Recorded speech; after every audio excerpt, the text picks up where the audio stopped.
good morning, gang. Sorry I'm a little late, but that happens sometimes with work, and that's just how it is. So it's a Monday thing, as you know. If you've been here a while, you know that on Mondays, I sometimes do not get here on time, just the nature of the job that I do.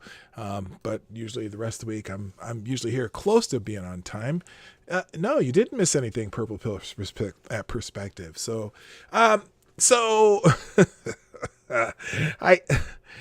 the title today is in reference to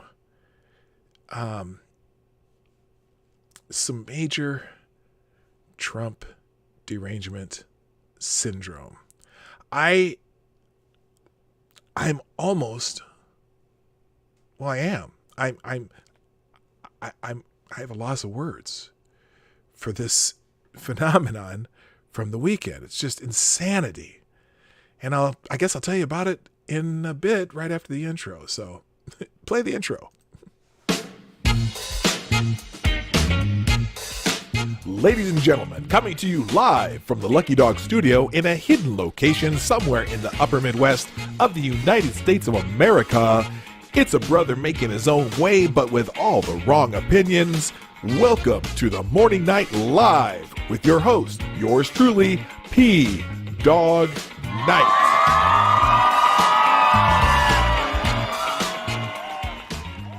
All right, stop the music. Good morning and welcome to the show. This is the Morning Night Live with your host, me, Marty, also known as PDawg Knight on the internet. And welcome back to the PDawg Knight Channel on this lovely Monday, August 24th, 2020. And, there was some really stupid stuff going on this weekend. I just couldn't believe it. By the way, quick thank you to all the people who are tweeting stuff out. Well, let me say good morning to everybody because I know I'm running late. And yes, Jaeger Pony, I think I can give you an extra 15 minutes someday. I usually do anyway because I'm supposed to start at the bottom, well, the half between 10 and 11 in my time, or 11 and 12 East Coast or whatever else time zones anyway. But I'll do my best, I'll do my best. But let's say good morning. Now, I know this might have reset. I'm not sure. I don't know. But today, Black Hebrew Israelite. That's right.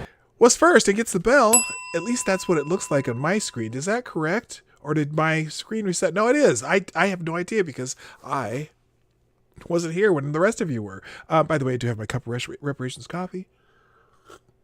Also, good morning to Jaeger Pony, one of my favorite Canadians. Good morning to Grill and Pirate Pete, Renee Mayette. Let's see, you guys had quite a conversation. Aloysius Fudpucker, CNN Sucks, the most redundant name on the internet. Select a boy. Yeah, boy. Good morning, Donatello Slapafellow, James Colley. What's up, my brother? Zero the Hero, Mike Savage, Blarg. Damn it, Chadwick, a.k.a. Chadwick Dupree, Sapphire Dragon, Aaron Meredith, what's up? Nice to see you back. Pete. Oh, Pete, I haven't seen you Pete, the solo Pete. There's a couple of Petes, but this is just Pete. And Pete, I'm so glad that you're here. Good to have you here. Attack Alpaca, good morning. Sean, what's up? Let's see. Fake sub to pump up the numbers. I love that because, I've actually lost about 4 subs in the last couple of days. I think it's because, I'm see-through today too. There's something, must be something about my shirt. I gotta fix, that's gonna drive me nuts. Well, you're gonna get to see my shirt make pictures and noises today too. Yeah, I lost 3 subs. I think it might be people just leaving YouTube though, because when you get, there's a point where you get to subs and some people just, I don't know. Anyway, I don't need to explain that. Good morning to Tyler F. Also, oops, I skipped down too far. Holy crap, I really skipped down too far. Tyler F. and Maddie from Maddie's House of Geek. Good morning, Maddie. Kesler, what's up? Sheograph, my buddy, what's up? Big Assassin 80. Renee Mayette, I think I already said Renee Mayette, but I'm going to say it again just in case I didn't. Chicago Mike, what's up? Cynical Lindsay, Cindy Rochelle, Purple Pill Perspective, Dr. Black Crow, Attack Alpaca, Zan Wild, that's a new name. I like it. Now, you may have been here before, but I just don't recall seeing the name. By the way, if any of you are here that are new, make sure you subscribe and click the bell so that you get you get the, what am I trying to say? So you get the notifications when you try to, I'm sorry. This is driving me nuts of why the color is on my picture. For notifications when we start streams and stuff like that. Oh, good morning, Amy, Connecticut. I almost missed some people. Stab and Joe Scarborough, Jedi Ghost Bear. A lot of people rolled it in. Nice to see it. I think I got just about everybody though. Ebony Williams. Wow, I haven't seen you in a while. Nice to have you back. Zombie Teddy, Katie the Skate. All right. No, here before just quiet. Well, quiet's fine. I appreciate you coming, and it's nice to see you in the chat, and, welcome back. I'm glad to see. Oh, and Bear, did we decide how to say that? Is it Bear Coke or Bear Cock? I'm not really sure. I think we decided it was Bear Cock. Not Koch? Cock? I don't know. It's one of those. Okay, is that driving you crazy? It's driving me crazy. Is it driving anyone else crazy that you can... Oh, is it just on my screen? No, you can see through my shirt because of the green screen problem. See, I had to reset the green screen for another function, and now it's messed up everything else. And I'm not really sure how to fix that. Let's see. Let's try this. Filters. Okay. And green screen. Let's see.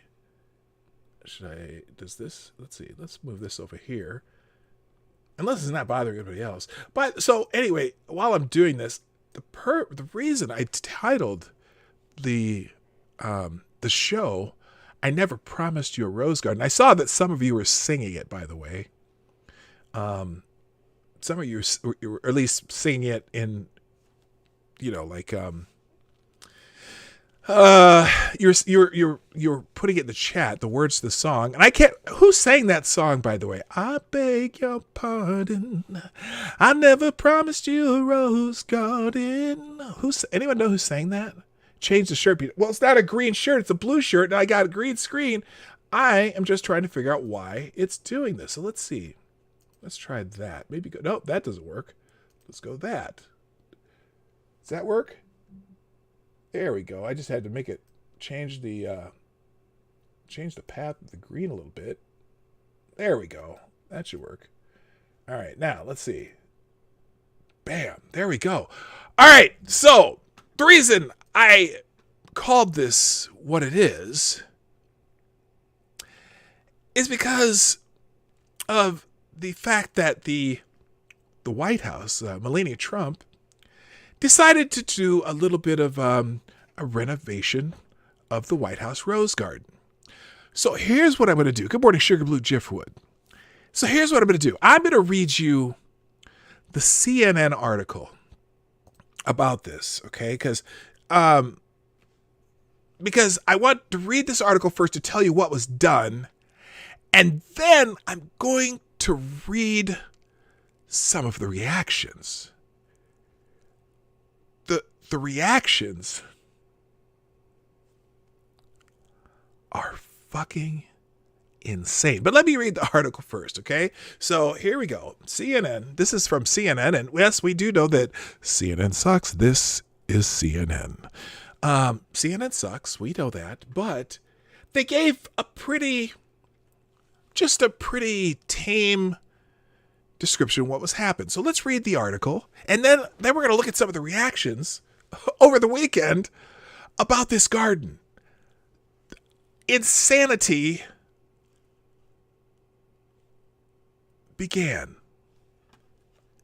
So here it is. First, what the hell is going on here? First Lady Melania Trump unveils White House Road Garden restorations ahead of the RNC. Now, I want this crap to go away. Is this crap going to go away?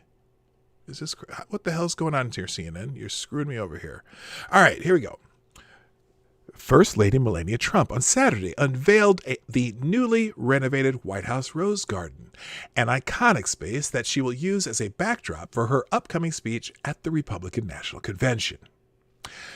The Rose Garden has been under construction since late last month, when the First Lady announced she was spearheading an overhaul to the space to include updates to the technological elements of the space, as well as the redesign of the plantings and the placement of new limestone walkways. Since construction began, the garden used more frequently in the COVID-19 era to hold news conferences, as it allows White House staff, journalists, and guests to more safely socially distance, has been out of sight from staff and members of the press. CNN previously reported the space was on a list of spots for the First Lady's convention speech. The GOP convention is set to begin next week, and President Trump will give his convention address from the South Lawn of the White House. The President and the First Lady are set to hold a closed reception in the Rose Garden later Saturday, when Vice President Mike Pence and Second Lady Karen Pence also plan to attend. CNN has requested a list of those who will attend. Great!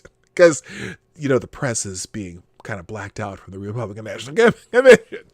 Now, the restoration resembles the original design and formation of the Rose Garden established by President John F. Kennedy and implemented in 1962 by horticulturalist and philanthropist Rachel Bunny Mellon. Bunny. Okay. Anyway, the garden had not undergone a comprehensive refresh since then. Now, au contraire, many people have changed the flower arrangements and things in the Rose Garden, but the actual design has not changed. And in fact, I'll go back. Now, one of the First Lady's stated goals of the renovation was to fulfill the dynamic needs of the modern presidency. So part of the updated design includes modern features for audio and video capabilities, as well as lighting and access for television cameras. The Rose Garden renovation was paid for by private donations. Now that's not the exact article I meant to read, but it's very close. Now, they did another article that was a little more extensive. And let's see if they have it here. CBS had a pretty good one. Hang on a second. Here it is. Your guide to Melania Trump's renovations. Now, I know this is tedious, but there is absolutely a purpose to this. This is the one I meant to read. So this is your guide to Melania Trump's Rose Garden renovations. On Monday, the First Lady Melania Trump's office released a statement announcing massive renovation to the iconic White House Rose Garden. Construction has already begun on the space, seen by many as the most recognizable and important outdoor arenas in American politics. But what exactly does the overhaul entail? How will it change the landscape? And will it still have roses? Good morning, Cameron Alexander. Here's a run-through answering key questions around the redesign based on more than a 200-page report issued on the project. Well, why does the Rose Garden need renovation anyway? The Rose Garden, as we know today, was established in 1962 under President John F. Kennedy. Not exactly. At least the current design was established in the Kennedy administration, but the Rose Garden goes back to the Wilson administration. They might even mention that in this article, but and although there are yearly changes and updates, so this is not the first time it's been changed. And although there have been yearly changes and updates, there have been several smaller facelifts throughout the last 5 decades. It has been quite some time since a full makeover has taken place. In that time, listen to this, roots have grown and spread, affecting some plants, and larger trees have created too much shade, according to the report. Additionally, the turf has suffered continual damage due to drainage issues and sloping, and the walkways are made of 8 separate paving materials, each having been built or redone during disparate renovation projects. So they're trying to clean up that look, right? In short, taking into account experts' assessments of the design, agriculture, environment, infrastructure, irrigation, wear and tear, it is time for a significant update. Why did Melania Trump decide now is a good time for the renovation? I don't really care, but here's what they say. In May of 2019, according to a White House official, when Trump began planning for a clearer garden that would allow for more sunshine and healthier botanicals, she expanded the project to include more extensive upgrades after the September 2019 state dinner in the Rose Garden. The First Lady recognized room for improvement not only to plantings but to technological issues, lighting, drainage, etc., said the official. Shortly thereafter, Trump engaged the landscape architectural firm Perry Guillot, Inc., a DC-based Ohm Van Sweden, as well as the National Park Service and Dale Haney, the White House Superintendent of Grounds. There is perhaps no one alive who knows the outdoor spaces of the White House better than Haney, who has worked on them since 1972. When he first was a gardener with the National Park Service, in 2008, Haney was promoted to his current position, which falls under the Executive Office of the President. What does the new Rose Garden mean for presidents? I'm going to skip that part. Did Melania Trump actually design the new Rose Garden? Not exactly. She did once take a few university classes in architecture in her own home country of Slovenia, but for this project, she relied on the landscape architects to present their designs based on her preferences, says a source familiar with the project. Trump did come up with the aesthetic direction, which a White House official tells CNN includes a lighter palette of flowers in white, yellow, and pink. First Lady also worked with her personal interior decorator, Tham Kanalikam, who the official says served as an advisor to the team. Kanalikam is the New York-based city decorator hired by Trump to redo the executive residence at the start of the administration. The team also considered thousands of pages, blah, blah, blah, blah, blah. Here's the thing. Trump also wanted the enhanced Rose Garden to more closely resemble the original 1962 design implemented by the Kennedy administration. Oh, so she's taking a page out of history, right? The Rose Garden, just one of those renovation projects in the White House that Trump is overseeing. And then, will there still be roses? Yes, the flowers will predominantly be roses. Will there still be roses? What do you think they're going to be? Throughout the years, the Rose Garden has been planted and replanted with seasonal flowers of many species, but the mainstay has been the rose, hence the name Rose Garden, which then President Ronald Reagan designated as the national flower in 1986. There have been more than 50 varieties of roses planted in the White House Rose Garden since its inception, according to the documents released in the newer garden plan, and Trump intends to utilize several of the most iconic American species in the new iteration. Most notably, she has selected the, quote, White House Rose, end quote, a white varietal. Oh, white.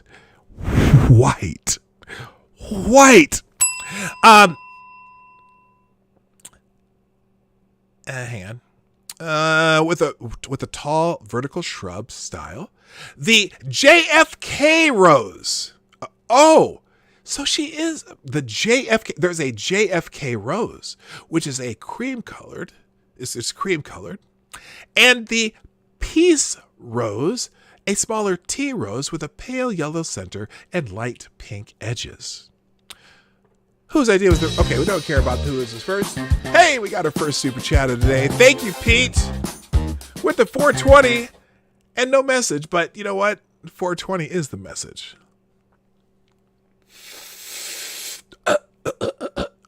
I'm not very good at that because I don't do that. Anyway, so then they go on to what the history of the Rose Garden, who's paying for it, and then August in Washington, is that the right time to plant roses? Yes and no, blah, blah, blah, blah, blah.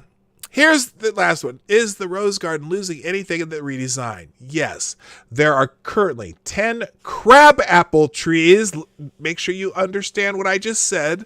10 crabapple trees, 5 on each side, following the original melon design. Melon chose the tree because it is a relative of the rose family, and its fragrant and delicate blossoms were a nice counterpoint to the boxwoods and other flowers. The Trump-approved plan eliminates 2 crabapples from each side and puts a larger, boxier planting area around them. Thank you, Chicago Mike, with the $4.99, who says, Rosebud, oops, that's a sled.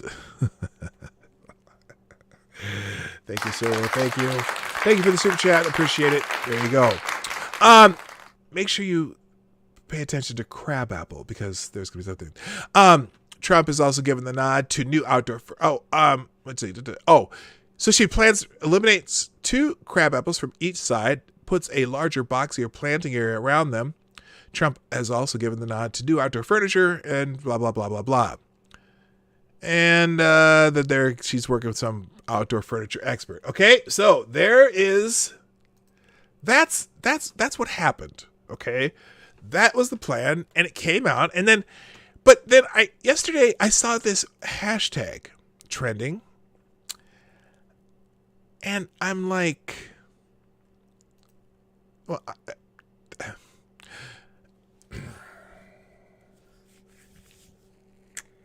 You're just gonna have to see this. You're just going to have to see it because it's fucking insane. It's insane. Oh, where's my? Oh, here. Hang on. I'm on the wrong. Let me go on the right tab here. So this hashtag was trending on Twitter. Hang on. I'm gonna let it pop up first. Rose Garden Massacre. People were losing their fucking minds because they redid the Rose Garden. Now, so here's some pictures. This is Melania Trump saying, Melania Trump saying, now look, remember, this is August, okay? It's August in Washington. So, I'm sorry, I did it again. Oops, there you go. Melania Trump, excited to honor history and celebrate the future in our beautiful White House Rose Garden this evening. Thank you all to help to renew this iconic and truly gorgeous space. And here's the picture she brought out. So that the new limestone pathways, they just changed the flowers in here. And now the 2 crab apples on the ends are still there. They took out the 2 in the middle. And all of this, right? And they got a whole bunch of different varieties of roses in there, okay? So, just pretty classy, but it's also based on this original design. And then I don't know what any of this is new, but these pathways made the place handicap accessible. And then they ran all their new cables and lines underneath these limestone pavers. So now they have electrical going out throughout there so they can use it for televised events and lightings and things like that.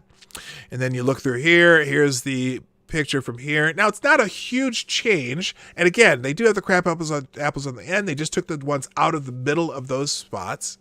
Okay. And then if you look at it from the top, you see this, right? Now, the funniest thing I saw is there were people claiming, if you look, see where my cursor is going here, that this spelled out KKK. Because they were these assholes. I mean, you got to be kidding me. By the way, this design around the roses here, that has not changed from before. They just cleaned up the shrubbery and replanted some of it. But it's the exact same design as it was in 1962. The only thing they really changed was took out 2 trees on each side, and they changed the variety of the roses to the JFK rose, the Peace rose, and I can't remember the name of the other one. So anyway, and then they resodded this, okay? It's not a huge change other than those 2 crabapple trees. People lost their fucking minds. Listen to this. Listen, you just got to hear some of these. Now, my friend Politibuddy has been fighting people all damn day yesterday because, people just bitching up a storm. So, oh my God, roses are colorful and exuberant. How do you design a colorless rose garden? Okay, guess what? There are still roses in the rose garden. We gotta show some of these are just insanity. I gotta go through this again. I'm sorry. And of course, I get a little bit excited about this because I love gardening and I know a lot about it, at least I'm an amateur at it, but I know enough to do whatever. Here's here. Listen to this. Now, this person here, who's replying to somebody named Jenny something,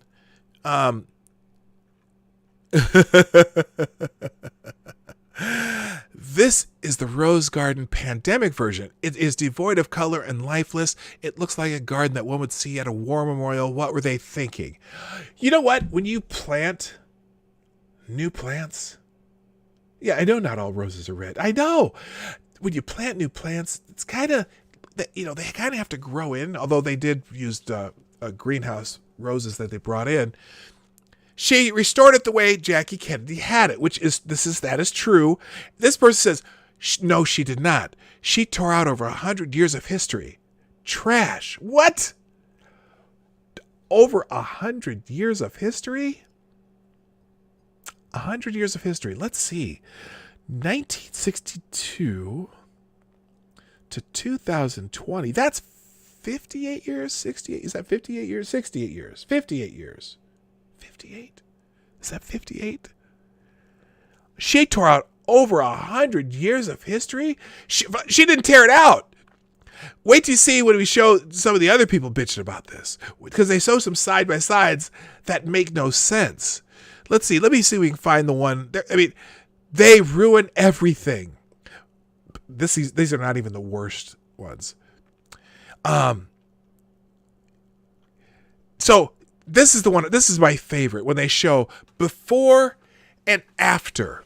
Now, okay, they took out the two crabapple trees. Okay, that's not a crabapple tree there. Before and after. Do you notice something about this picture that might not have anything to do with before and after? Because they're complaining about these flowers right down here, the colorful tulips, right? Oh, wait a minute. Those are tulips that only bloom in spring. These are crabapple trees that only bloom in spring. Of course, they're not going to be blooming roses like that. These are roses. These are tulips. Okay? But this is not even the worst. I mean, I got to find Howard Feynman. There's one dickhead. Let's see if I put it in my bookmarks. I think I did. Maybe I didn't. I wish I would have if I haven't. Let me check over here. No, I guess I didn't. Anyway, Howard Feynman, who's a journalist. Well, he calls himself a journalist. So, this is nice. Oh, this is a nice person. The original rose garden versus the hose garden. Now, again, these shrubs have to grow in, right? But notice, it's the exact same zigzag design here as it is the same zigzag design here. Same zigzag design here. Same zigzag design here. These people don't understand. When you put new plants somewhere, they have to grow. They have to grow into what they used to be. So this version of the rose garden are not going to be the same. They're so stupid. Oh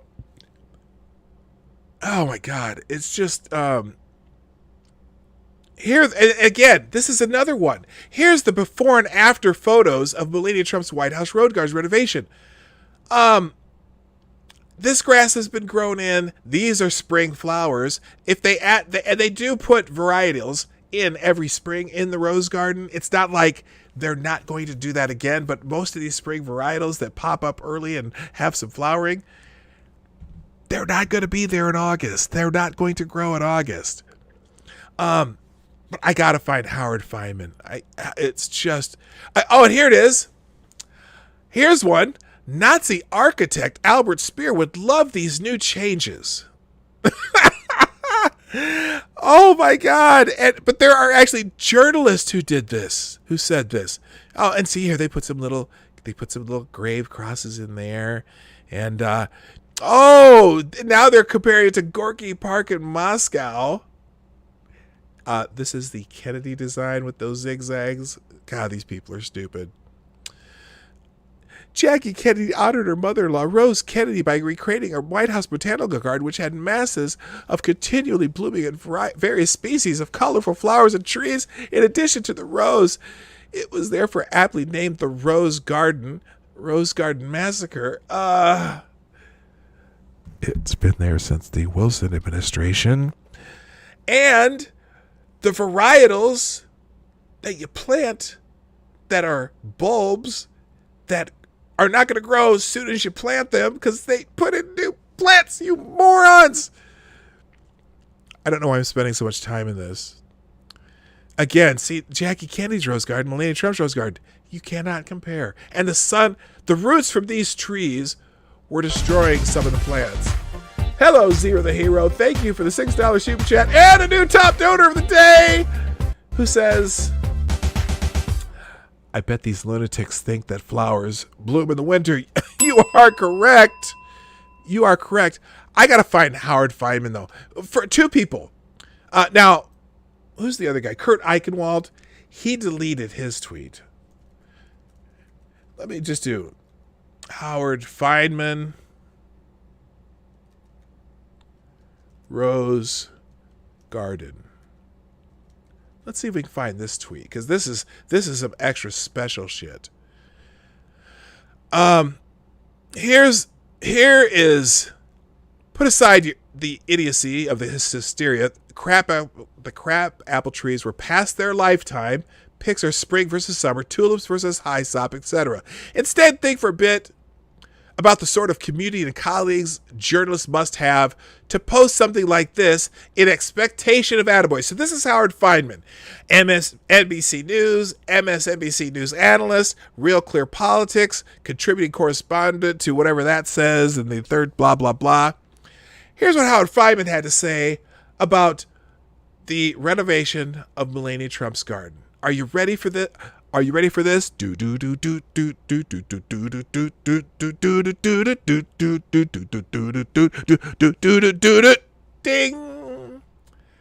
The Trump family did its best to turn the lovely Rose Garden into a neo-fascist parade ground.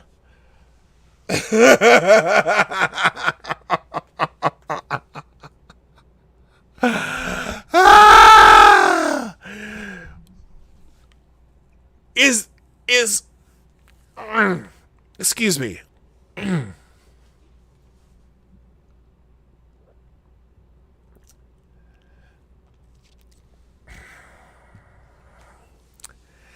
A neo-fascist parade ground. Yes. Oh, and now someone's bitching. He's bitching because he got some emails. I've gotten some emails taking issue with my tweet about the Rose Garden. I said it now looks like a neo-fascist parade ground. I've now seen aerial photos and realized I was wrong. It looks like either a 1930s Roman piazza or the front of a 1950s Moscow monument. He's doubling down on this shit. I regret the error. Howard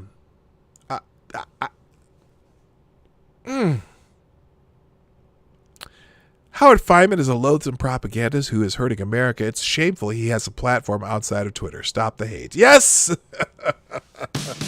Stop the hate. Thank you, Maddie! My dear friend Maddie, how are you? Maddie with the $5 super chat, who says, it's funny, as soon as Trump is in office, all their brains got sucked right out of their collective skulls. Bless their little hearts. Yes, bless their hearts. Oh, Pete, you get a bell too. I didn't bell you. I didn't give you a bell for your super chat. I do appreciate that. Thank you. These morons. I mean, it is embarrassing that a neo-fascist parade ground. Yeah, making it more handicap accessible is definitely what I would consider neo-fascist. And then my favorite one, and this is someone I had to respond to, so I got to find this. I responded to somebody who is having this. Let's see, where is it here? Oh yeah, I did. I guess I did. I did bookmark Howard Feynman. The Trump family did its best to turn this lovely rose garden into a neo-fascist playground, which I think Feynman needs therapy too. The Foo says he needs therapy. There was an interesting. This lady. Oh, this one got me too. Where is it? Oh, because someone was made this point. And here's someone where they said it was kind of like a KKK. They deleted it.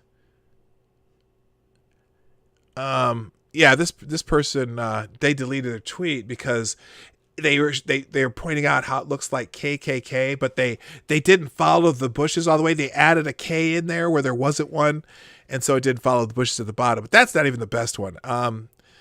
This woman, what did she say? Oh, this one right here. Where is she? So this lady right here. Now someone deleted their tweet. Oh, this was from Kurt Eichenwald, who also said some bullshit about how, this and that. And actually it was because they made the limestone path so there'd be handicap access. So people in wheelchairs could enjoy the rose garden. God forbid. But anyway, this woman says, listen to this. I normally ignore her, but that cow has really made me angry. How dare she destroy Jackie O garden and legacy? That is not her house. Where is the respect for a first lady loved and adored? I really want that cow out of the people's house. Jackie's garden will be restored. The trees, well, they're just moving the trees. And I was thinking to myself, there's a lot of things. Well, here it is. I just said, maybe, just maybe, get a grip. The changes were minor, based on Jackie O's original design, and made the rose garden more handicap accessible. And cow? There's a lot you can criticize the Trumps for, but that ain't it. Oh my gosh! I know I spent way too much time on this, but it is it just went thousands and thousands of tweets bitching about the flower garden, just losing their flipping minds. It's embarrassing. It's just embarrassing. The derangement is real. Please tell me historic plants were not destroyed waiting for official communication from FLOTUS. Shut the fuck up. Who cares? They probably were relocated into the botany. They have a greenhouse on the grounds and whatever. Holy shit balls, Batman. Good morning, Straight Sith Mail. I don't know if I said hi to you yet. Midday Sin, what's up? Anna Lynn, Kyra Alexander, anybody else that I missed? If I've missed you, just put something down at the bottom and I'll say hi to you too. Dr. No, what's happening? Zan Wild, I said hi earlier. Anyway, these people are nuts. They're knucking futz. That wasn't the only news over the weekend. As you know, Kellyanne Conway quit this morning, actually, or late last night. She's resigned from the White House. I don't know if there's anything in here in my aggregate about it. This is mostly about oh no, riots break out in Kenosha, Wisconsin. Oh, for fuck's sake! Over a police shooting of a black man. Let's see. Where's the? Oh, well. We have from Pete another super chat. Thank you, sir. With no message, but just a very generous super chat and one of my favorite alerts. Oh man, she's a fine individual. Thank you for the 2669. That's always good. That's good on the eyes. You don't even have to be a guy to think that's easy on the eyes. Good morning, Captain Brambles. What's up? All right, so let's see. What do we want to talk about? Because, well, first let's check out this riots in Kenosha, Wisconsin, because that's kind of close to home, sort of. I mean, I live in Minnesota. We're next door. Let's see what the hell this happened. Police protests break out in Wisconsin over police shooting of Jacob Blake.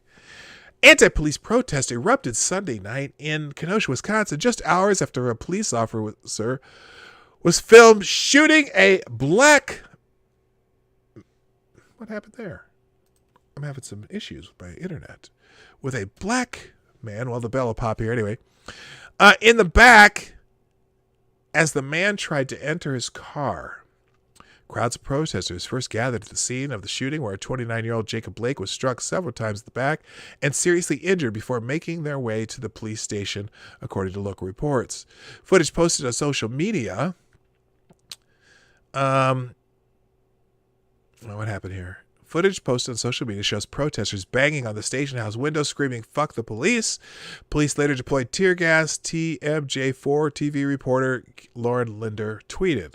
In another clip posted to Twitter, protesters threw what appears, there it is, to be a Molotov cocktails and bricks towards police standing near a patrol car. One officer appears to get struck by a flying object, knocking him to the ground. Elsewhere in the city, dump trucks and garbage trucks were placed at intersections were lit on fire.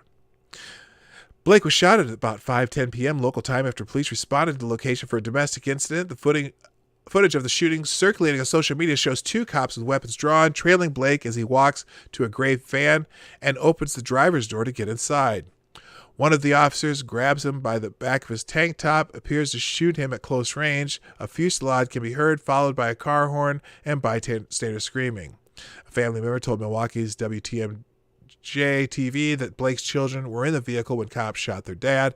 At least a half dozen witnesses told Kenosha News that the man had been trying to break up a fight between two women. They said the cops tased him and that they heard several gunshots ring out. I don't know the details. I guess we'll get some details eventually. But we'll wait and see on that one. Probably doesn't sound good, but you never know what's going on in those cases. Let's see. By the way, did you know there's a hurricane coming? Actually, there's two. Double hurricane coming. Let's see here. I want to see something. Because it's coming towards New Orleans, and that sucks because... what the hell's going on with my face? Holy shit. Anyway, double hurricane set to pound the Gulf Coast. Both storms may be headed for Louisiana. Two tropical storms, both expected to become hurricanes, are set to make landfall in the Gulf early next week. One by Monday, one by Wednesday, in an unprecedented double storm event. Last week, weather experts predicted that the tropical storms Marco and Laura, hey, I know her. Good morning, Richard Crania, by the way, and Reason Vision. Nice. Yeah, you have been here a while. Nice to see you here live. And also, good morning to the gayest person on YouTube. Last week, weather experts predicted that the tropical storms Marco and Laura would hit in separate locations along the Gulf Coast, with Marco hitting closer to Texas and Louisiana, and Laura hitting closer to Alabama and the Florida Panhandle. Recent changes in both storms' trajectories now seem to indicate both will make landfall at the mouth of the Mississippi River near New Orleans. God, that's just what they do not need. The below sea level city. Although both are now sub-hurricane wind levels, both are expected to increase in intensity as they move across the unusually warm Gulf of Mexico.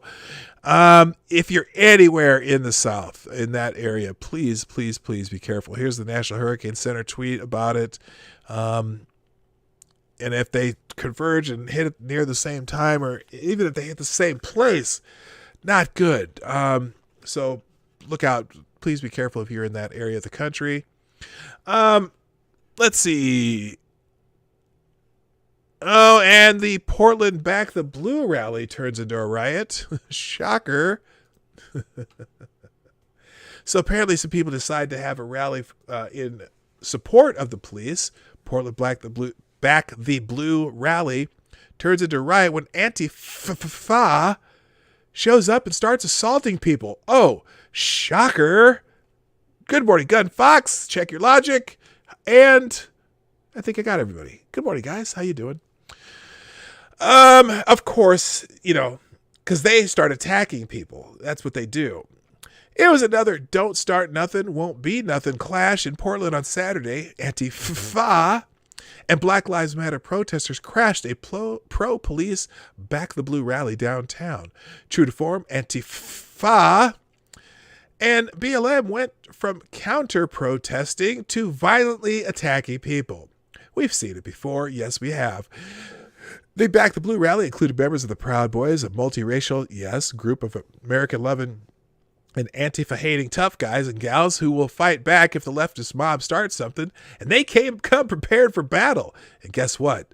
That's exactly what happened. And if Antifa doesn't start the violence, then no violence happens. So here's some footage from Andy No, who tends to aggregate a lot of this type of footage as soon as it pops up here.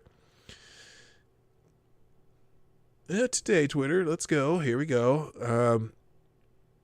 So, mass Antifa versus right-wing ball at the Justice Center in downtown Portland. Numerous conservative groups held a pro-police rally, but it was crashed by Antifa, who threw eggs, rocks, feces, and urine. They love them some feces, don't they? They are just into their shit. All right, let's go here. So this is just some, why is this doing this? Today.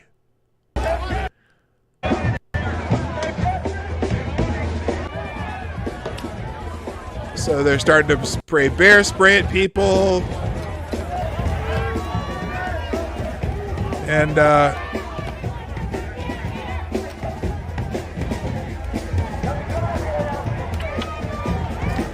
right, so enough of that. I don't care. But as usual, they decide to attack. Proud Boys are defined by the mainstream media and the left, but I repeat myself, as white supremacists, but they appear to be much more ethnically diverse than Antifa is. The local leader is Hispanic. One black woman demonstrating with the Back the Blue had a jar of urine poured on her by Antifa. Help identify this scumbag. He's a part of BLM and poured a jug of urine all over a black woman attending the Back the Blue rally yesterday. God, what is wrong with these people? As they often do, the Portland police watched while the melee ensued. A black bloc outfitted Antifa member hit a guy walking away from the mob and got instant retaliation from the guy he hit.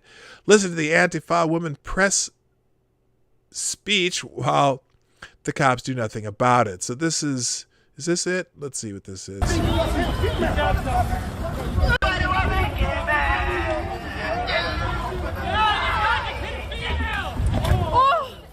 my God! Are you okay?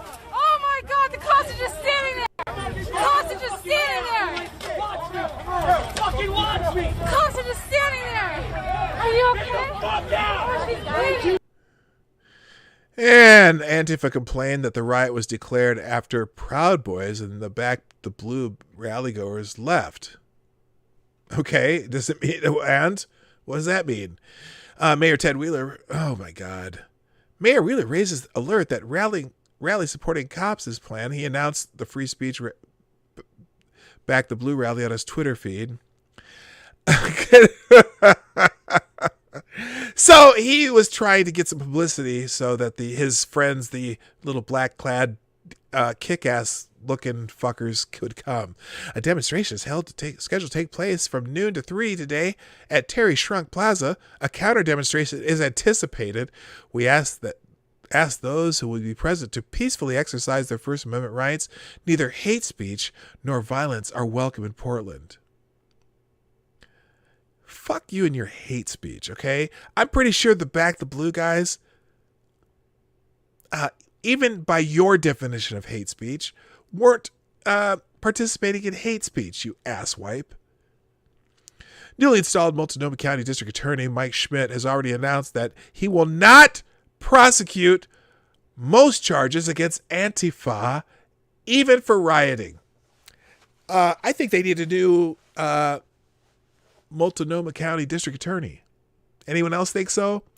Same is not the case for a member of Patriot Prayer, which is a Portland area Proud Boys offshoot. Joey Gibson was assaulted by Antifa and was later arrested and charged with a felony riot for an incident at a now defunct cider bar, Cider Riot, known for as an Antifa hangout.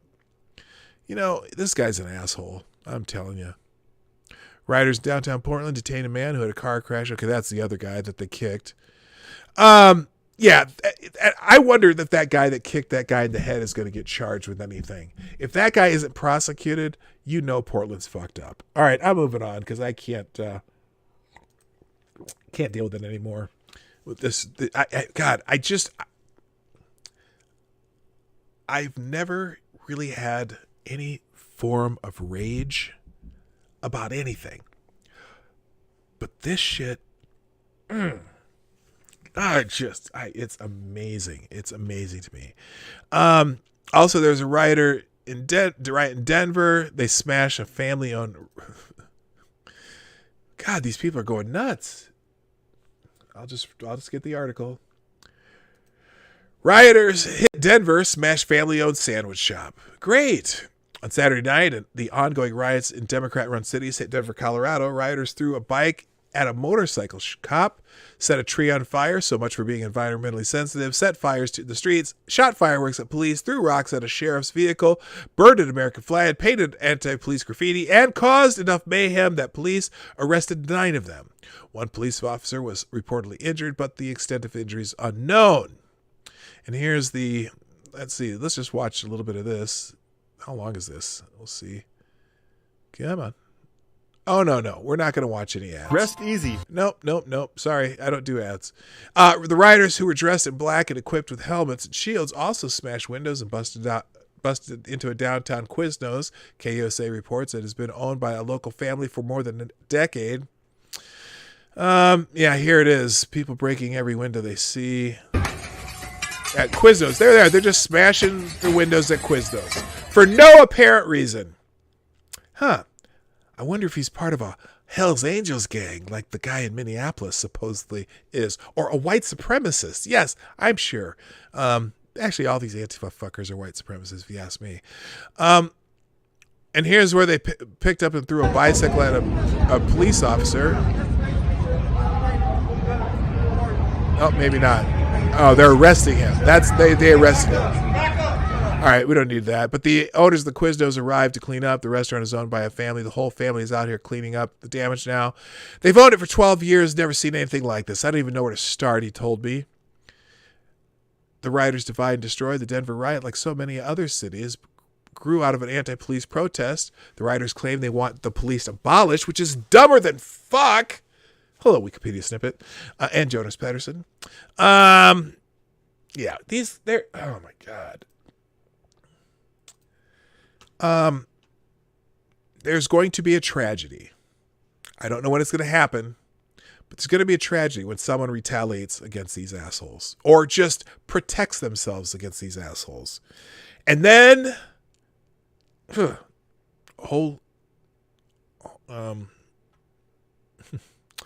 all hell's going to break loose. And here's some left-wing protesters intimidating diners in Charlotte. Let's see this one. Boisterous left-wing protesters demonstrating against the Republican National Convention intimidated diners at a Charlotte, North Carolina restaurant Saturday night while they clogged up the streets. Protesters engaged with a man leaving the restaurant in Charlotte South End neighborhood around 11 p.m. and called him a gentrifier. Okay, he just was eating dinner. Demonstrators in South End marching in their second night against the RNC to protest police brutality and neighborhood gentrification yelled, "White silence equals violence." Well, at least it rhymed this time. The protesters also shouted the blood of Breonna Taylor, referencing the March 13th death of Breonna Taylor at the hands of a police officer when officers searched her home for illegal drugs. Well, sort of. They didn't search the home. They had a warrant, and there's a whole bunch of, until I get the definitive answer on that one, I'm not going to necessarily make any more comments on it. I do know that there was a warrant.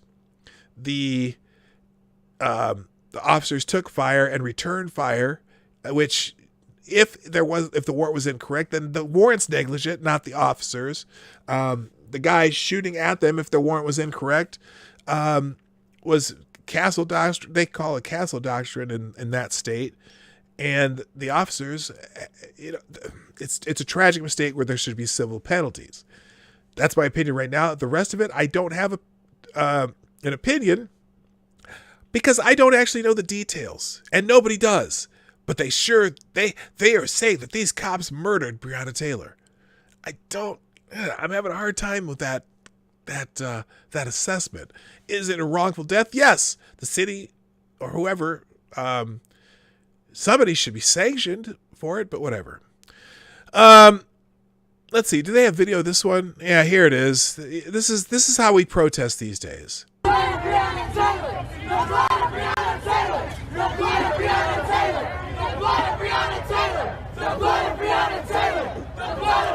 This now let me pause this for a second. So they're yelling the blood of Breonna Taylor. The blood of Breonna Taylor. Can anyone in the chat tell me where the Breonna Taylor incident happened? Just tell me the city. Put it in the chat, please. Put it in the chat. Breonna Taylor. And it takes me a second because there's a little bit of lag between the time I see what you write and by the time I said it. Breonna Taylor. What city in the United States did the Breonna Taylor incident happen? Anybody know? Anybody? I'm pretty sure you know. Oh, I thought they were saying Black Lives Matter too. No, they were saying the blood of Breonna Taylor. So the answer to the question is, no, not Chicago. Not Chicago. Breonna Taylor incident happened in Louisville, Kentucky. Not Baltimore. Louisville, Kentucky. This protest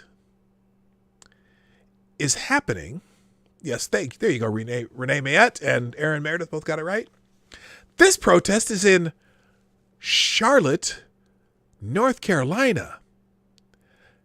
They're shouting the blood of Breonna Taylor at these police.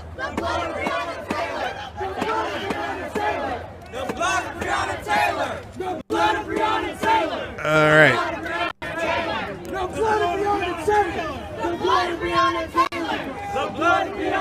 Breonna Taylor's not from Charlotte.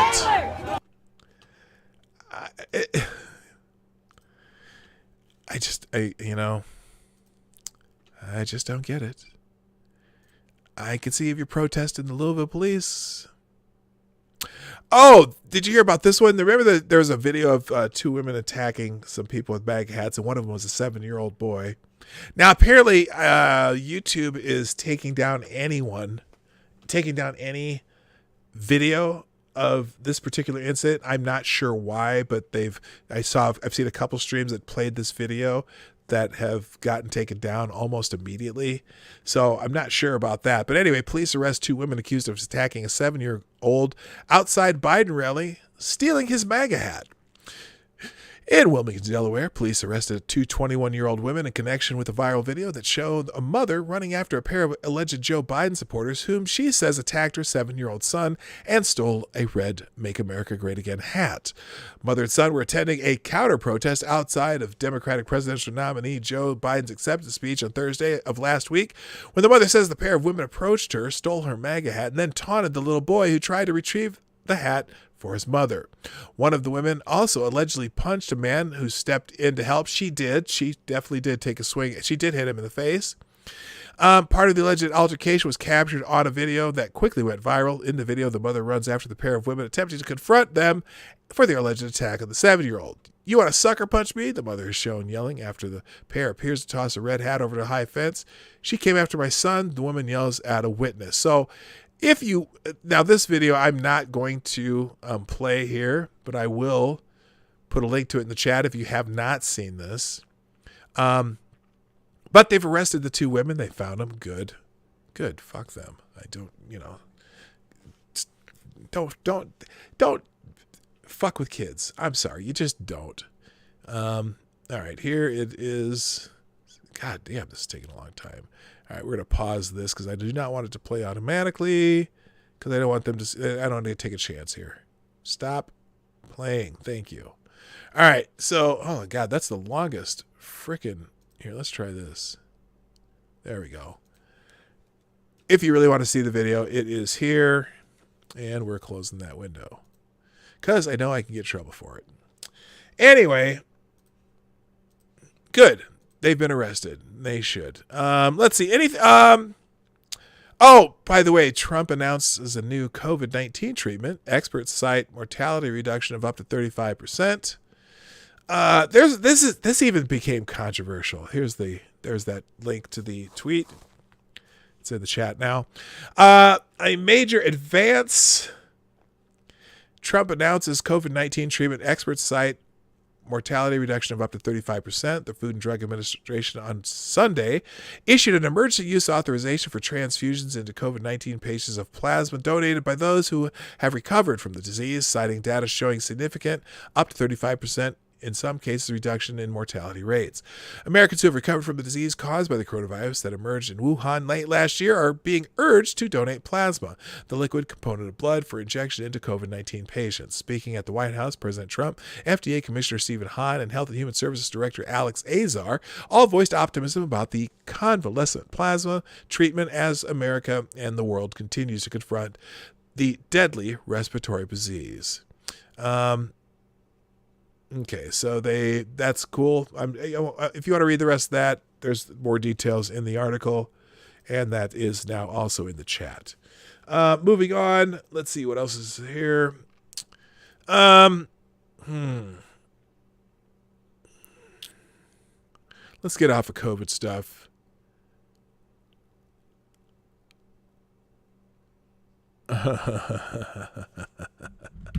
Nope, I'm not doing it. Oh! So Joe Biden's acceptance speech at the Democratic National live stream, apparently, if you're not familiar with Joe Biden, well, you might be. Joe Biden has a history of issues with plagiarism, right? Well, Joe Biden has been accused of plagiarism again. Now, I don't think Joe Biden wrote his own speech, but Joe Biden accused of plagiarizing Canadian politician in DNC speech. They say you can't teach an old dog new tricks when it comes to Joe Biden. It appears that's really true.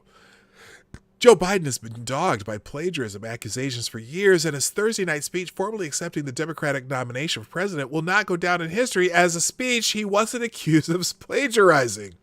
According to Alexander Panetta, the Washington correspondent for CBC News, a number of Canadians found part of Biden's speech to be very familiar, similar to the Canadian politician's Jack Layton's farewell letter before his death.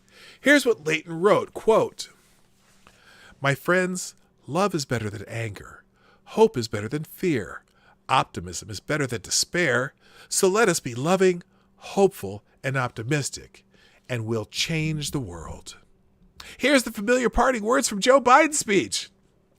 "Let us begin, you and I together, one nation under God, united in our love for America, united in our love for each other.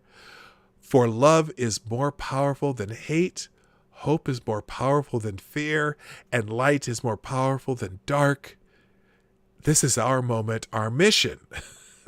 There are undeniable similarities here, although nothing can be said to have been lifted verbatim. I'd actually be inclined to dismiss Panetta's accusation, if not for one detail. Joe Biden delivered his speech on August 20th, 2020. Layton's letter was written exactly 9 years earlier on August 20th, 2011. I think this is kind of hype, but it's interesting that Canadians saw that. Joe Biden was accused of plagiarizing a law review article in a paper he wrote during his first year at law school, and his 1988 presidential campaign was thwarted after being accused of plagiarizing a speech by British Labour Party leader Neil Kinnock. While addressing the Welsh Assembly, Kinnock asked, "Why am I the first Kinnock in 1,000 generations to be able to go get to the university? Why is Glenys the first woman in her family in 1,000 generations to be able to get to the university? Was it because of all our predecessors were thick? A few months after Kinnock's speech, Biden gave a speech with nearly identical phrasing. Why is it, Joe, that Joe Biden is in his first in his family to ever go to university? Why is it that my wife, who is sitting out there in the audience, the first in her family ever to go to college? Is it because our fathers and mothers were not bright? Is it because I'm the first Biden in 1,000 generations to get a college and graduate degree that I was smarter than the rest? Then also during the 1987 Democratic Convention, Biden also lifted a phrase verbatim from John F. Kennedy's 1961 inaugural address. Biden's campaign also copied Bernie Sanders' platform last month. I think that's a joke, but anyway. And on multiple occasions, Joe Biden plagiarized Trump's coronavirus response plan by pitching ideas on what to do about the pandemic as his own, even though they were already done. Yes, he has been good at that. Anyway, so is it just me, or is he trying to lose? I just don't know. Let's see. What do I got here? I got a little time left. Let's see. Oh, Democrat slow roll subpoena for Christopher Steele Associates, according to Republicans. Okay.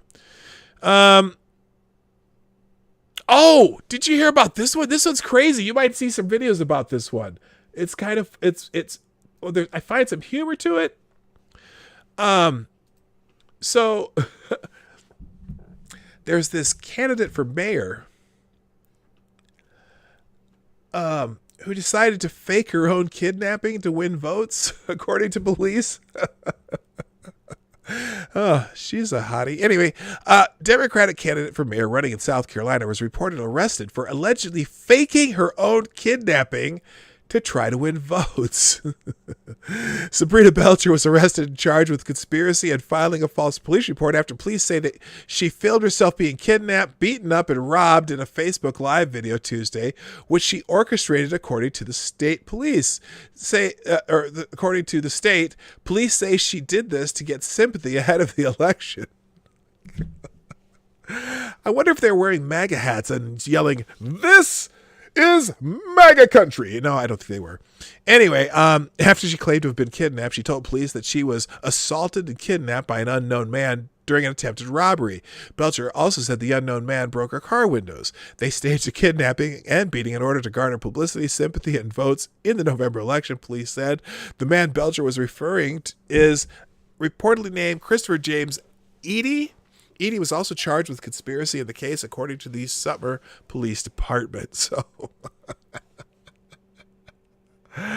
oh my gosh, it's hilarious. Good morning, and famous on 3. Welcome. Have I missed anybody? I hope not. I try to catch. Oh, Francis Lancer, what's up? How you doing? All right, we're winding down here. Let me see real quick. I just want to see if there's anything else that I wanted to touch on. I mean, there's all kinds of news that I could have done. Detroit absentee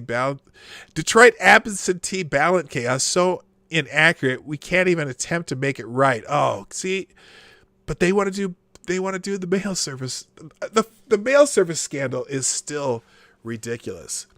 And here's the deal in Detroit.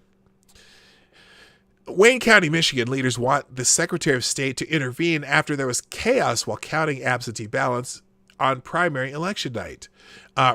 Apparently, the Detroit News reported that recorded ballot counts in 72% of Detroit's absentee voting precincts didn't match the number of ballots cast, spurring officials in Michigan's largest county to ask the state to investigate ahead of a pivotal presidential election.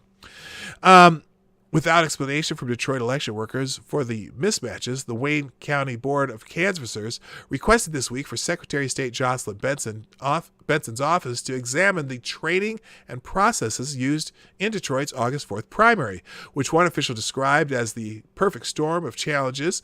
The board is charged with certifying election results. 46% of all precinct numbers were askew. Goodness gracious, 46% of all precinct numbers were askew. Canvassers were told. Good morning, MC. Hammer time. According to state law, the precincts cannot be counted where poll books, that is, a list of registered voters in that precinct, are not matched with the ballots. Data presented to the board said that 81 precincts, including 73 absentee voter precincts, were plus or minus 5 votes without explanation. Monica Palmer, one of the Republican members of the 4-person Wayne County Board of Canvassers, told the news procedures were not followed. Oh, you think? It was so inaccurate that we can't even attempt to make it right. So, I'm sorry. And of course, you know, it's a Breitbart article, so they're going to highlight stuff like this, but somebody needs to highlight shit like this. It's just crazy. Let's see, anything else in the mail scanner? Oh, yes, the House Democrats passes a postal funding bill that will go to the Senate. Well, here, this is the article is Democratic convention continues in D.C. as House passes the postal funding bill. Because they're still bitching about the post office. You may have thought the Democratic convention was mercifully over on Thursday night when the oldest Democratic presidential candidate in history gave his acceptance speech. You'd be wrong, of course. The convention was extended a couple days when Democrats in the House took up the postal spending bill. Democrats want to give the failed U.S. Postal Service $25 billion with a B. More to waste, ostensibly because the changes made by Louis DeJoy, the new Postmaster General, threatened to slow down the mail or something like that. Democratic floor speeches weren't much different than the virtual speeches made during the convention. Orange man bad, old geezer is good, GOP wants to kill you, and the Postal Service worked perfectly before DeJoy took over and began to sabotage mail delivery. Will $25 billion speed up the mail? No. He says probably not. I say no. But it sure looks good on the campaign commercial. The bill passed largely on party lines, 257 to 160, with 26 Republicans bucking party leaders to support it. The rare Saturday vote came after the Postmaster General, Louis DeJoy, announced earlier this week that he would suspend cost-cutting measures until after the November elections. DeJoy's cost-cutting measures were put in place because the bloated, incompetent Postal Service is bleeding in red ink. The agency lost $9 billion last year, and it's expected to lose $13 billion this year. That's a $13 billion difference between revenue taken in and expenses going out. Any management of a private company with that kind of record would be canned en masse, but the Postal Service is giving everybody raises. Oh my God. As of 2020, the post office has lost. As of 2020, the post office has lost $78 billion over the last 13 years. It should be obvious to anyone who is familiar with the grade school arithmetic that $25 billion is just more taxpayer money thrown into a black hole. Oh, racist black hole. I'm sorry. Don't talk about Don Lemon like that. Anyway. Oh my gosh. Anyway, the $25 billion largely messaging bill proposed by Speaker Nancy Pelosi, Democrat in California, has nothing to do with voting, Meadows said on Fox News Sunday. And that's Mark Meadows. Anyway, it's insanity. I'm sorry. All right, let's do the last thing. We'll check out what's in the news. Jaeger Pony, that 15 minutes you asked for, it starts now. Let's check the Explore tab. First of all, got some thank yous. By the way, thanks everyone doing Super Chats and participating in the chat today. I really appreciate you guys all being here. Thank you, Mitch the Ripper, Necrosol Collins. Oops, what did I do there? Who's this? David Schoen, and also known as Jedi Ghost Bear, RVA Dar, Tyler F, Chicago Mike, Cynical Lindsay, Maddie, Cindy Rochelle, all of you who have tweeted out the show. Please share the show on the stream. Facebook through the arrow there. You can send it to your social media, or you can do it through Twitter, Minds, Gab, or Parler. I'm on all 4 of those platforms. Very active on Twitter, not so much on the others, but they are notification tools. And then also, if you want to do super chats, in the description down below is where you can do that stuff. So thank you for that. All right, real quick. You know what? I see Gunfox says check your mail. So you know what? It's been a while since I've checked the mail, so I'm going to check the mail. Here's the mail, it never fails. It makes me want to wag our tails. When it comes, I want to wail. Mail!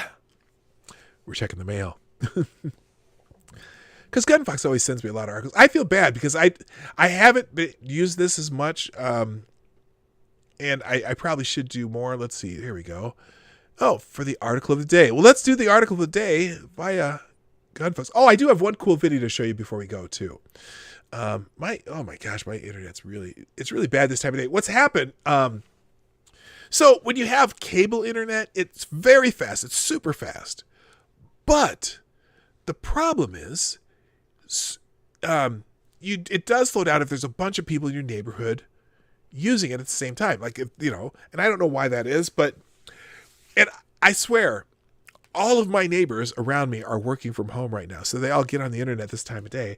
And so it does slow some things down for me on the internet. Anyway, let's see this article here. Oh, for fuck's sake. Okay, this is one of those articles that's just going to piss me off, I can tell. So, there's some major wildfires going on in California, right? Thank you, Gunfox, for sending this to me. California firefighter was robbed as he battled a blaze in Santa Cruz. What the fuck? A California firefighter's wallet was stolen out of his work vehicle and his bank account was drained while he was battling a blaze, officials said. This is the latest robbery to occur amid fear and panic over wildfires in Santa Cruz. It's absolutely disgusting behavior. I can't believe that somebody would actually have the nerve to break into a firefighter's vehicle and enter their vehicle and to steal something from them when they're there to protect the community. Honestly, it blows me away. Chief Deputy Chris Clark of the Santa Cruz County Sheriff's Office said during a press conference on Sunday. Officials said they were still investigating who stole the firefighter's wallet. The incident follows a case of looting that occurred days prior. 5 people are arrested for targeting homes of residents evacuated due to wildfires in Santa Cruz County, the Sheriff's Department said Friday on Facebook. The Santa Cruz Sheriff's Office received reports on Friday of looters in a neighborhood. Deputies responded to the scene and attempted to stop 2 vehicles. One stopped and the other attempted to flee but wound up in a ditch. And there's the fine group of people that were doing that. Authorities arrested Jose Gandaria, Susana Luna, Crystal Araju, Sarah Loretz, and Crystal Parsht Lucchese on numerous charges, including looting, grand theft, conspiracy to commit a crime, and burglary. CNN was unable to reach the suspects for comment. Oh my God. Oh my God. Do we really give a fuck what they have to say right now? Anybody? Put a 1 if you care anything that they have to say, and put any other number if it's fuck no. Okay? In fact, just put fuck no. I don't care. Holy shit. $26.69. Yes, it is $26.69. I know that. Yes. No, yeah, okay. No, I know that. 26.69. Yes. Thank you. And Pete, thank you so much for that. I really appreciate it. And Pete is the top super chatter of the day. Thank you, sir. Why in the hell would CNN care to reach the suspects for comment? This isn't some like story on some politician or a business that, got robbed. These are the freaking suspects. Jesus Christ. It takes a special person to wake up in the morning and say, you know what? I'm going to go victimize and traumatize people who've already been through everything that this community has been through, Sheriff Jim Hart said during a press conference. Generally, the district attorney and myself have a lot of empathy for most people, but I have no empathy. I have no patience for someone who's going to come into our community and steal from people who have been evacuated and victimized and traumatized. Hell to the yes, Sheriff Jim Hart. God. Well, I hope somebody does a GoFundMe for the firefighter. That would be fantastic. Because of their race. Well, yeah, that's probably it. Hello, atheist icon. Welcome. I see you. Holy shit. Who cares what the suspects want? Thank you so much, Gunfox, for that article. I really appreciate it. All right, let's just do a quick check of the breaking news if there's any, and we'll get the hell out of Dodge. And the Explore tab on Twitter. If you haven't been here a while, I no longer do Twitter trends. We just look for breaking news. The Republican National Committee, GOP leaders and delegates meet to renominate President Trump. That's starting today. Republican delegates from around the U.S. are set to renominate President Trump and Vice President Mike Pence in Charlotte, North Carolina on Monday, kicking off the first day of this week's GOP nominating convention. The event will continue with primetime coverage beginning at 8:30 p.m. Eastern Time. I guess, who is this from? I don't know. From the Andrew W. Mellon Auditorium in Washington, D.C. So that's going on live. Of course, Oliver Darcy, the worm from CNN. This is CNN. When Trump and his allies used this week's Republican... Oh, well, they kicked him out. So good. Get the fuck off my screen. Oh, here it is. When Trump and his allies used this week's Republican convention to lie about urgent matters of public health and election integrity, and it is a case of when the network's first duty is to immediately correct the record. No, it's not. Who wrote this? He's quoting somebody here. Who is he quoting? He's quoting the Columbia Journalism Review. Did they do any fact checking last week? Because the Democrats lied their asses off all week long.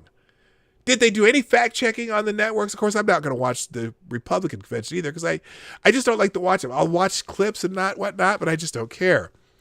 Let's see. Anyway, so there's a bunch about the national... You'll be hearing about that all week. That's obvious. Let's see what else is on the news tab, though. That's what I really want to see. We know the national convention is going. Let's go to the news tab real quick, see if there's anything breaking. Meet the Republicans abandoning Trump. Oh, great. You mean like the Lincoln Project? By the way, Kellyanne Conway resigned. And there's nothing... It's interesting that none of these are up at the top about Kellyanne Conway resigning. Here it is. This is from last night. Conway, who's one of President Trump's longest-serving advisors, confirmed she will leave the White House at the end of the month in order to focus on her family. In a statement, Conway said the decision was completely my choice and my voice, adding, for now and for my beloved children, it would be less drama, more mama. There you go. And apparently, George Conway is stepping down from the Lincoln Project. There's a problem. The problem is the media has been they've been talking with the Conway's 15-year-old daughter. Like, first of all, their 15-year-old daughter, who has choice words for her parents, and their parents grounded her from social media, which is pretty fucking unethical and possibly illegal. Well, maybe not illegal, but it's pretty damn unethical. She's a minor child. Media has no business talking to her. But anyway, she left a letter here. Let's see anything else. Let's see if any of the derangement syndrome people are here. Confirming Ashley Parker's great reporting, the White House counselor Kellyanne Conway is still expected to speak at the RNC on Wednesday. Two sources tell me. Well, yeah, she's going to be a speaker at the RNC. While one of the few who's been there from the start, Kellyanne Conway cited family reasons for a White House departure and told Washington Post, "This is completely my choice, my voice. In time, I will announce future plans. For now, and for my beloved children, it will be less drama, more mama." So anyway, we know. So that's pretty interesting that that's going on. they're having problems with their kids, so both of them are going to devote more time to their children. Wisconsin authorities investigate police shooting that left a black man in a serious condition and prompted protests. Okay, that we just read about that. Indian University holds a virtual graduation ceremony with avatars for each student. Interesting. Oh, so they actually did a virtual graduation and put them on the screen. Indian Institute of Technology, Bombay, held a virtual convocation for over 2,000 graduating students amid restrictions on a large gathering due to the COVID-19 pandemic. The ceremony featured avatars for each student walking across the stage to receive their qualification. That's actually kind of cool that they went to the effort to do that. Very nice. Let's see. Kamala Harris, they've been putting this out every freaking day. Kamala Harris is eligible to serve as U.S. president. Fact checkers confirm. I've seen this show up every day. Okay, so what? Don't care. Duh. Eastern Europe forms human change in solidarity with Belarus protests. Trump considering fast-tracking a COVID-19 vaccine before U.S. election. 2 of California wildfires are within the top 10 largest in the state. Japanese Prime Minister returns to hospital 1 week after regular checkup. Louisiana residents began preparing as Marco and Laura approached the Gulf Coast. So that's the main news from this morning. The rest is from last night. We'll just check one more tab here, see what they're making important. Roger Goodell says he wished the NFL had listened earlier to Colin Kaepernick.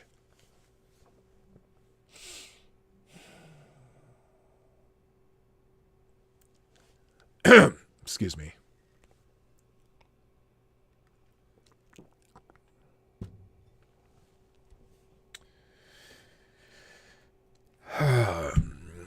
What, that he wanted to be traded from the 49ers? That part? The reason he really started sitting during the national anthem? Oh, God. I'm going to click it. The NFL commissioner expressed regret in the league's initial response to Kaepernick's protests against racism and police brutality during an interview on Emmanuel Acho's Uncomfortable Conversations with a Black Man series. I wish we had listened earlier to Cap to what you were kneeling about and what were you trying to bring attention to. He initially was trying to bring attention to himself. Then his girlfriend told him, "Oh, nope, you better make this about Black Lives Matter or you'll never play again." Well, so much for that. Uncomfortable Conversations with the Black Man. National Anthem protest. Okay. Let's see. That's 8 minutes long. I'm not going to do it. Anything else interesting? I don't think so. Jeff Daniels is trending. Why is Jeff Daniels trending? Is it his birthday? The actor Jeff Daniels, I'm guessing they mean. Oh, no. No. No. This is going to be incomplete. Brendan Gleeson as President Donald Trump, Jeff Daniels as James Comey. In a special 2-night event, an all-star cast brings James Comey's book to life in The Comey Rule.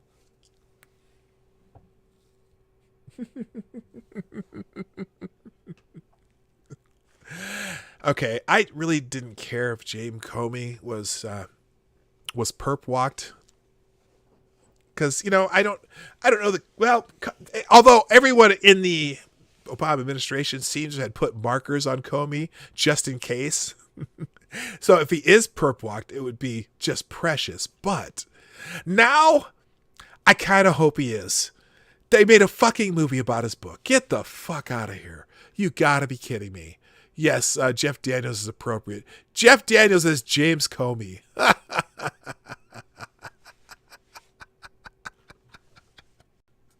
And by the way, Jeff Daniels is very highly afflicted with Trump derangement syndrome. So there you go. Brown skin girls trending to California. Okay, that's enough. Ladies and gentlemen, that is it today. Thank you for being here on the Morning Night Live. I am here Monday through Friday, 10 o'clock Eastern, 9 o'clock Central, 1500 GMT for the people around the world who do not use our American time zones. And if you would be so absolutely kind, before you walk out that door or click that button to go somewhere else, there's something else you should click first. Chat, please remind everyone that they should click the like button, that little thumbs up down there. And click the share arrow if you wouldn't mind. That would be great too if you'd share this on social media, Facebook or Tumblr or whatever the choices are. They give you a whole bunch of choices. What are the choices again? They give you Facebook, Twitter, Blogger, Reddit, Tumblr, Pinterest, something with some Russian letters, LinkedIn, and some other shit. Or you can just email it to your mom. And I'm sure your mom would like me because chicks dig me. So send that out. And if you'd like to do donations or super chats, you can do that through the Streamlabs link down below. Thank you, Pete, Maddie, Zero the Hero, my super chatters, and my super chatter of the day, the superstar of the day would be Pete. Thank you, sir. And you can also, you can do donations through Cash App or Venmo. Those are in the description down below. Thanks again, everybody. But it's time for me to go. My name is PDawg Knight, and I'm out of here. Bye-bye. Have a great day. Hey, this is PDawg Knight, and thank you for watching today on the PDawg Knight channel. If you have an observation or remark you'd like to make about this video or my channel, I absolutely welcome you to write it in the comments section down below. I really look forward to hearing from you. And before you go, if you like what you saw but you're not already subscribed, please make sure you hit the subscribe button and definitely click that bell that pops up afterward so you'll be notified when I post new videos or when we go live. I broadcast my live show, The Morning Night Live, Monday through Friday at 10 a.m. Eastern, 9 o'clock Central. A special thank you to all supporters of this channel who share our videos on social media and who make donations through the Streamlabs link, which is also in the description down below. Thanks again, and until next time, I'm PDawg Knight, and I'm out of here.